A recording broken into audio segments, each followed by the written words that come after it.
લોકસભાની ચૂંટણીમાં મતદાનની ટકાવારી વધારવા માટે તંત્ર દ્વારા અવનવા પ્રયાસો કરવામાં આવી રહ્યા છે।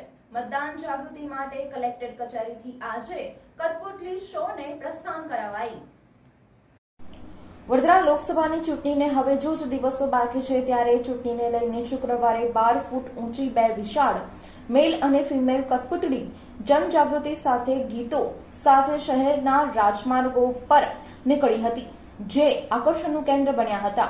મતદાન જાગૃતિ અંગે હાલમાં શહેરના અલગ અલગ વિસ્તારોમાં વિવિધ કાર્યક્રમો ચાલી રહ્યા છે, જેમાં વડોદરા મેરેથોન દ્વારા મતદાન જાગૃતિ માટે 12 ફૂટની બે વિશાળ કઠપુતળી બનાવી મતદાન જાગૃતિના ગીતો સાથે આ બંને પેપેટ શહેરના વિવિધ વિસ્તારોમાં ફરી મતદાન જાગૃતિનો સંદેશ ફેલાવશે, જે લોકોમાં આકર્ષણનું કેન્દ્ર બની રહે છે।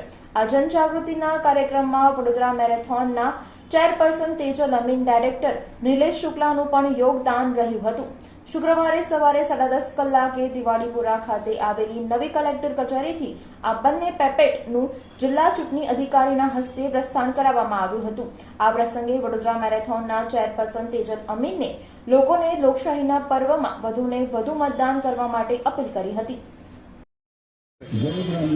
વડોદરા મેરેથોન જે વડોદરા શહેરની પહેચાન છે, એમાં આજે આપણે જે ફિટનેસની જોડે જોડે નાગરિકોની જે જવાબદારી બને છે શહેર માટે ને આપણા દેશ માટે, એના માટેનું મતદાન થાય, એના માટેનો એક ખૂબ અનોખો પ્રયોગ આપણે કલેક્ટરશ્રી અને જિલ્લા વોટિંગ અધિકારીના સહયોગથી કરવામાં ચાલુ કરી રહ્યા છીએ।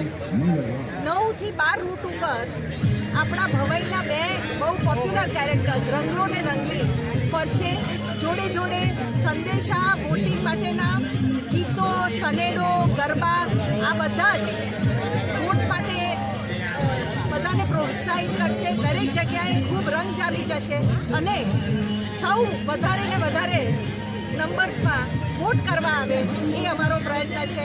7મી મે ચલો આપણે સૌ નીકળીને વોટ કરીએ। એ હાલો।